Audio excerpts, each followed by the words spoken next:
Hemos podido verificar en el curso de la investigación, y así lo vamos a probar, que esta niña estuvo 2 días completos absolutamente sola, sin posibilidad de alimento y de ningún tipo de asistencia, y tenía un cuadro importante de desnutrición que justamente produjo que la muerte de esta pequeña se produjera justamente por esta falta de deglución que lleva a la desnutrición y posteriormente el fallecimiento por broncoaspiración. En junio de 2021, un caso estremecedor sacudió a la comunidad de Salta, Argentina.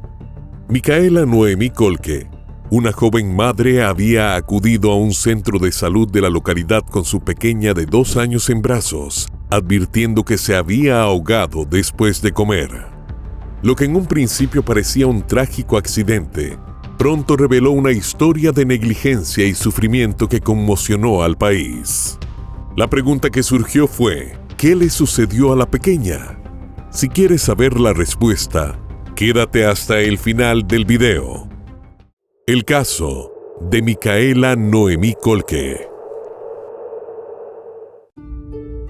Todos los días convivimos con la maldad.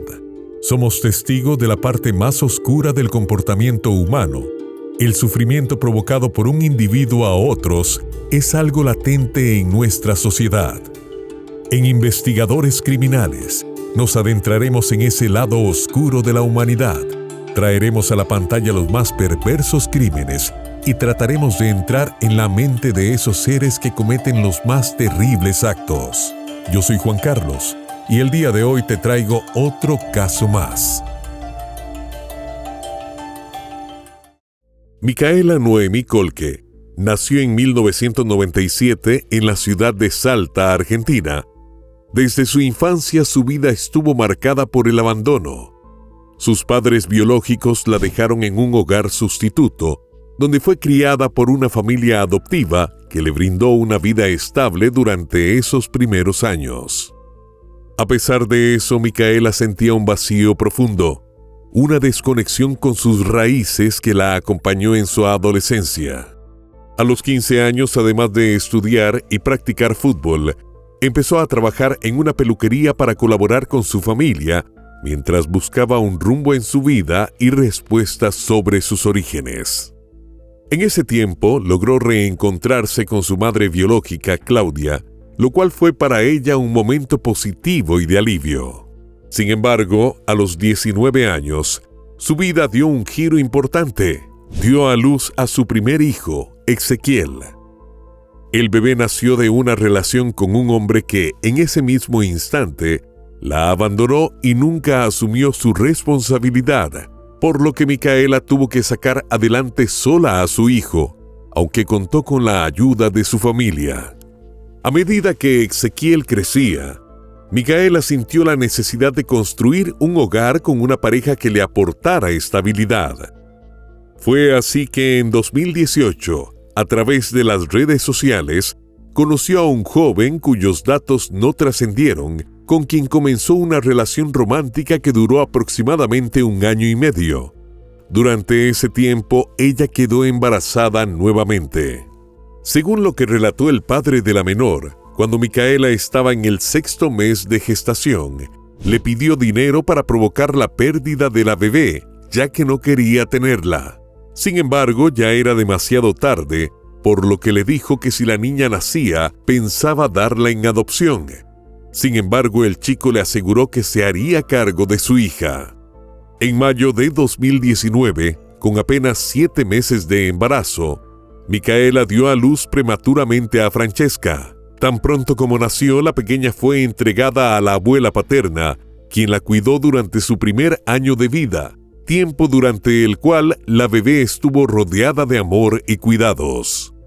Pero de un momento a otro, a mediados de 2020, Micaela decidió iniciar gestiones legales para recuperar la custodia de su hija. Demandó a la abuela paterna, alegando impedimento por tenencia de contacto. A pesar de que la abuela advirtió que la mujer no era una buena madre, la jueza de familia le devolvió la custodia de Francesca a Micaela, quien desde el momento de la concepción había optado por rechazarla. A partir de ese momento comenzó el tormento de la pequeña Francesca. Casi desde el minuto 1 de la tenencia, Micaela descuidó a su hija, no la alimentaba correctamente y la sometió a violencia física por más de un año. La evidencia de su maltrato y abandono empezó a reflejarse en su cuerpo. Bajó de peso de manera alarmante, llegando a pesar solo 6 kilos a los 2 años. En los meses previos a la tragedia, Francesca permanecía encerrada en una habitación, llorando hasta agotarse, en medio de un ambiente de total indiferencia, mientras su madre, en los momentos en que la niña la necesitaba, se encontraba en el gimnasio o en otros lugares disfrutando con amigos, sin prestar la más mínima atención a la situación de su hija. A pesar de varias denuncias realizadas por vecinos y la misma abuela paterna, alertando sobre el grave estado de la menor, las instituciones no actuaron a tiempo, retrasando una intervención que pudiera haber evitado la tragedia. El domingo 20 de junio de 2021, en la celebración del Día del Padre, Micaela salió con Ezequiel, de 5 años, a festejar en la casa de su madre biológica, quien, según declaraciones posteriores, no sabía que su hija era la madre de Francesca. Para ella, la niña de 2 años no existía y solo supo la verdad cuando ocurrió la fatalidad. Lo cierto es que mientras Micaela celebraba con su familia y su otro hijo Ezequiel, la pequeña Francesca permanecía sola en la casa, encerrada en una habitación, con la televisión a todo volumen para evitar que los vecinos escucharan su llanto. Durante 2 días la niña estuvo allí sin comida ni agua, sin que nadie la ayudara. Cuando Micaela regresó a su hogar, se dio cuenta de que la pequeña no respiraba y, desesperada, la llevó al hospital. Allí afirmó que su hija se había ahogado con yogur y galletas, y aunque los médicos intentaron reanimarla, era demasiado tarde. La niña llevaba varias horas sin vida y tenía la temperatura corporal muy baja. Pero lo que llamó la atención de los doctores fue que la niña tenía la cara lastimada. Un perito examinó el cuerpo de la pequeña e indicó que presentaba un avanzado estado de desnutrición y deshidratación. Además, tenía múltiples heridas en todo el cuerpo. De inmediato supieron que se trataba de un posible caso de violencia infantil y dieron aviso a las autoridades. En las primeras declaraciones de Micaela ante las autoridades, surgieron inconsistencias y contradicciones. La coartada de las galletas y el yogur se cayó a pedazos cuando los exámenes forenses determinaron posteriormente que la menor sufrió una broncoaspiración producto de la falta de alimentos durante los 2 días que fue abandonada a su suerte. Los exámenes forenses revelaron que la niña había fallecido por desnutrición, golpes y abandono prolongado. Su tamaño no era acorde con la edad y, de acuerdo con el informe, mostraba signos claros de maltrato físico. Su cuerpo tenía al menos 37 lesiones entre escoriaciones, hematomas y escaras, además de una marca en la costilla ocasionada con una zapatilla y golpes en la cara. Sino que hay que tener en cuenta que la autopsia reveló más de 37 lesiones en el cuerpo de la pequeña. Micaela terminó por admitir lo que había hecho y dijo que había mentido para que no pensaran que era una mala madre. Además, trató de minimizar lo que hizo al decir que no creía que su hija fuera a morir al dejarla sola. Debido a esta confesión, la policía detuvo en el acto a Micaela, quien se mostró apática y distante respecto a su hija, e incluso durante las entrevistas nunca nombró a Francesca, solo se refería a Ezequiel como su único hijo, cuya custodia quedó a cargo de sus familiares maternos.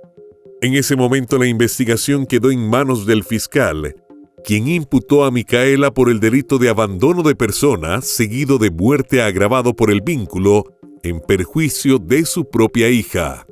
La fiscalía aseguró que la joven accionó dolosamente durante tiempo prolongado y expuso a su hija a una situación de desamparo en un contexto de desnutrición y deshidratación. El fiscal pidió la prisión preventiva y un juzgado la concedió. Pasaron menos de 3 meses cuando el expediente recayó en manos de otra fiscal, quien con los resultados de la autopsia y los testimonios tanto de familiares como de los vecinos, pidió agravar la imputación a un delito más grave: homicidio calificado por el vínculo, además de solicitar que la causa fuera elevada a juicio oral. La fiscal dio detalles de lo que descubrieron durante la investigación y de la historia de abandono y violencia que rodeaba a Francesca. A través de los testimonios de familiares y vecinos y de los resultados forenses, se pudo comprobar que Micaela dejó a la niña sola a su suerte en su vivienda durante 48 horas sin ninguna posibilidad de asistencia. Tales circunstancias permitían sostener que su conducta derivó en el fatal desenlace. En la acusación, la representante del Ministerio Público sostuvo que el deceso de la niña era el resultado del accionar sistemático de su madre, quien dolorosamente, durante tiempo prolongado, habría expuesto a su hija a una situación de desamparo en un contexto de desnutrición y deshidratación. Con base en los elementos que pudieron obtener en el expediente, el tribunal accedió a la solicitud de agravar los cargos y elevar la causa a juicio. Tras los trágicos hechos, los familiares de la pequeña llevaron a cabo una denuncia contra la jueza de familia y las asesoras de menores que habían sido las responsables de otorgar la custodia a Micaela. El objetivo era determinar si se habían cometido errores o fallas que hubieran contribuido a la fatalidad de la menor, pero la fiscal de impugnación decidió archivar el caso, argumentando que no había elementos suficientes para continuar con la apertura de una causa. La nueva fiscal a cargo del caso lamentó la decisión, advirtiendo que no se había tenido en cuenta las declaraciones de vecinos que en mayo de 2021, apenas un mes antes del fallecimiento de Francesca, habían alertado sobre el grave estado de desnutrición en que se encontraba la niña.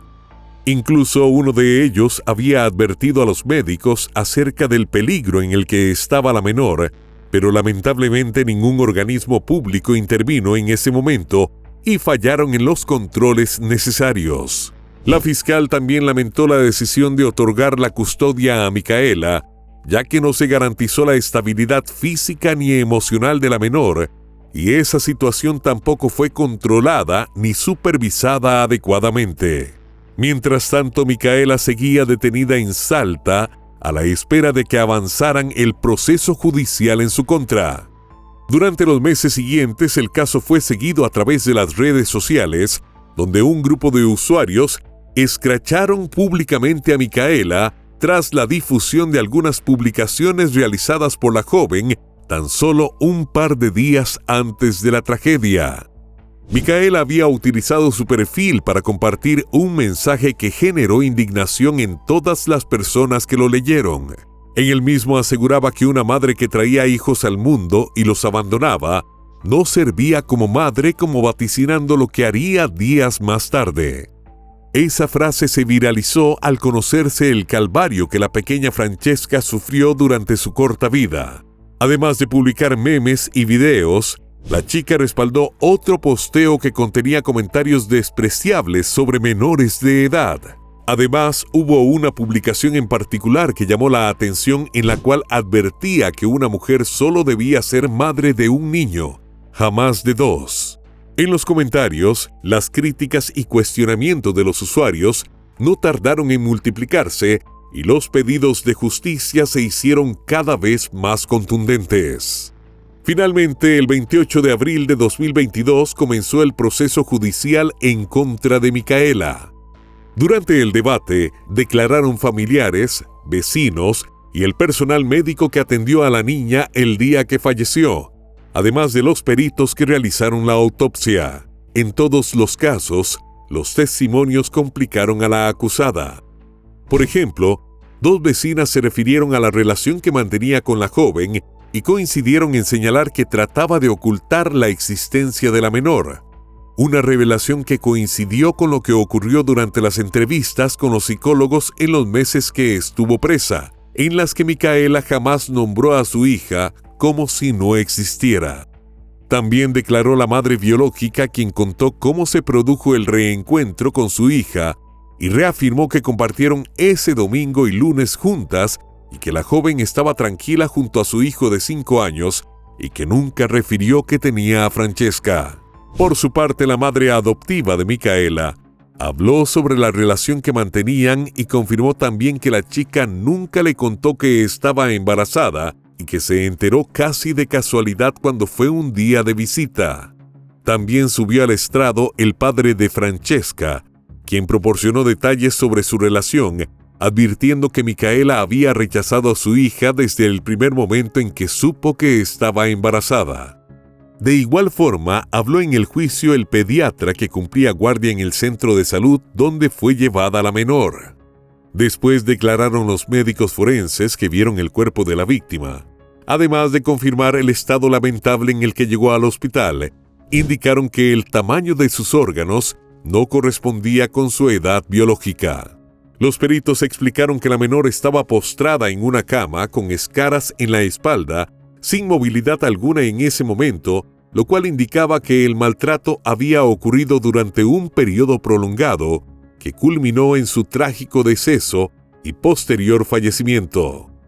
Aparentemente ya no tenía ningún tipo de movilidad y estaba postrada en una cama por el tipo de escaras que tenía en la espalda. En su exposición, la fiscal se explayó sobre los testimonios vertidos durante la audiencia y puntualmente los de los profesionales médicos que intervinieron dejaron plasmado el estado de desnutrición severo y signos evidentes de malos tratos que sufría la pequeña.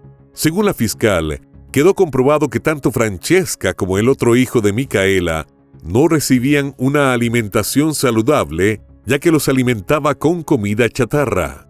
Esta negligencia y mal cuidado llevaron posteriormente a que, una vez que la justicia le devolvió la custodia de Francesca, la niña empezó a deteriorarse de manera evidente. Lamentablemente, ese proceso de decadencia culminó en su trágica muerte. En sus alegatos finales, el Ministerio Público argumentó que no podía considerarse un simple abandono o negligencia, sino un homicidio calificado, por lo que solicitó la pena máxima de prisión perpetua. La defensa, en cambio, pidió una condena a 12 años de prisión efectiva por el delito de abandono de persona, seguido de muerte agravado por el vínculo, la calificación original. El representante legal de Micaela alegó que para el momento en que ocurrieron los hechos, su clienta estaba desempleada y dependía de planes sociales para sobrevivir y que era difícil mantener a sus 2 hijos. Sin embargo, el Ministerio Público descartó las circunstancias atenuantes, ya que la crianza de la niña, según los testimonios, habría sido en un hogar con condiciones aceptables.